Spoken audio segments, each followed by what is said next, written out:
C'est notre plaisir d'avoir cette interview avec Monsieur Moustapha Ben Jafar, ici à Tunis, qui a aidé énormément le PSE d'organiser cette conférence. Et pour cette conférence, à votre opinion, c'est quoi le plus important but de la conférence de démocratie et progrès? D'abord, il faut souligner qu'elle se tienne à Tunis, ce qui était pratiquement inimaginable il y a 4 mois. Et nous avons toujours eu des relations excellentes de solidarité et de soutien avec le Parti socialiste européen. C'était bien avant la Révolution qu'ils nous ont reconnus, qu'ils ont défendu le Forum démocratique chaque fois qu'il était l'objet d'une répression, qu'ils ont aidé à sa reconnaissance internationale, à son intégration à l'internationale socialiste. Et déjà, le fait que cette conférence se tienne à Tunis est en soi un événement capital. Le deuxième objectif, c'est effectivement de poser la grande question de la révolution dans le monde arabe, qui a changé toutes les donnes et qui, aujourd'hui, impose à tout le monde, à nous-mêmes d'abord, de réfléchir, et surtout à nos amis et à nos camarades européens, de réfléchir sur cette nouvelle donne et sur la nécessité d'une refondation des relations euro-méditerranéennes, et c'est l'objet de cette conférence. Réfléchir à cette refondation, parce que tout le monde sait que les relations euro-méditerranéennes jusqu'à maintenant ont été dominées par le souci sécuritaire et le souci de la stabilité. Et malheureusement, cela s'est fait aux dépens de la démocratie et du respect des droits de l'homme et des libertés.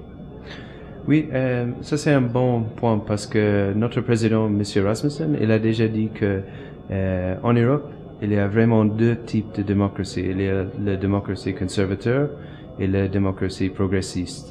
Et vous sentez de la distinction déjà entre les 2 types ici à Tunisie?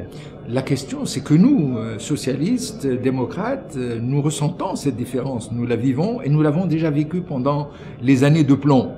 Mais le peuple arabe, qu'il soit en Tunisie, en Algérie, au Maroc ou ailleurs, voit l'attitude de l'Europe officielle qui se répercute sur sa vie au quotidien. Il voit des chefs d'État européens qui se sont très facilement accommodés de la dictature dans nos pays. C'est ça qu'il voit. Il voit aussi qu'il y a une bonne part de l'aide qui vient d'Occident aller dans les poches des corrompus. Voilà ce que voit le peuple. Mais nous savons, heureusement, d'ailleurs, pour les relations entre les peuples et entre les pays, que effectivement, il y a 2 Europes. Il y a l'Europe qui s'accommode de la dictature et il y a l'Europe démocratique, libérale, qui soutient les démocrates dans leur combat pour la liberté et pour le respect des droits de l'homme et pour l'égalité homme-femme et pour tout ce qui peut faire l'avenir commun dont on parle beaucoup dans les traités d'associations, mais qui malheureusement ce sont des valeurs qui restent comme uniquement de l'encre sur le papier. Oui. Et pour l'avenir et les fondations de démocratie ici à Tunisie, c'est quoi les prochaines étapes à votre avis? Pour la Tunisie, l'étape est évidente. Nous allons rester vigilants parce qu'il y a toujours un risque de retournement et de récupération des révolutions.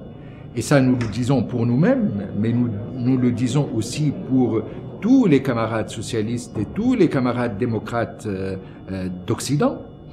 Mais aussi, je pense que l'étape aujourd'hui actuelle qui se pose pour nos amis européens, c'est surtout de veiller avec nous, de rester vigilants, mais d'apporter très rapidement le soutien nécessaire pour que la révolution, justement, ne soit pas récupérée et que on arrive à en faire un véritable succès, comme ils le souhaitent.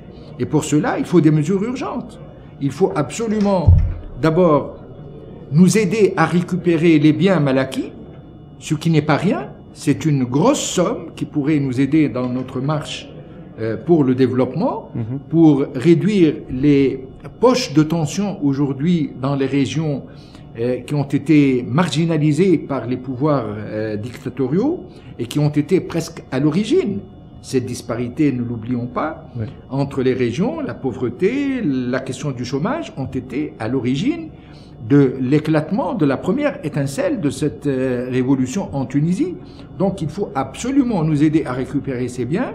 Il faut tout de suite injecter de l'investissement dans ces régions-là et dans des projets au moins de formation et qui pourraient nous aider sur la question de l'emploi, qui est très très importante aujourd'hui, et pour aussi appeler leurs citoyens à venir en Tunisie, parce que nous avons un secteur qui aujourd'hui passe par une crise alarmante, et enfin pousser les entreprises européennes à nous aider à passer ce cap difficile et à ne pas délocaliser en raison d'un certain nombre de revendications qui aujourd'hui paraissent excessives, qui le sont très très probablement, mais qui en fait traduisent cet état d'instabilité d'une société qui recherche un nouvel équilibre. Il ne faut pas oublier que nous avons fait une révolution et que tout ne se passe pas exactement selon les règles.